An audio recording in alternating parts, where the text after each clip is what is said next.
मैंने फोन करते कहले एसपी जति चंदी दिने भितर आधा दउछि गोटे निर्दोष लोक को तुम फसाउछ तमरो पुलिस एकेडमी रे प्रथम शिक्षा तुमको दिया जाइथिला जे चाह करबे पछे गोटे निर्दोष लोक को केबे मर्डर केस रे फसैबो नाही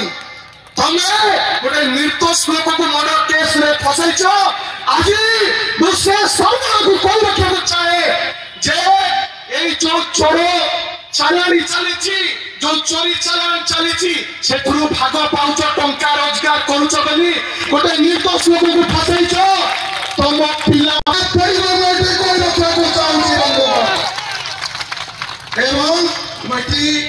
शेष कण भाया खुंट भाया विक्रम पंडा को सागे ठिया से आहरी तीव्रतर जुडिशियल इनक्वारी धन्यवाद। बाचस्पति विधानसभा श्रीमती प्रवीण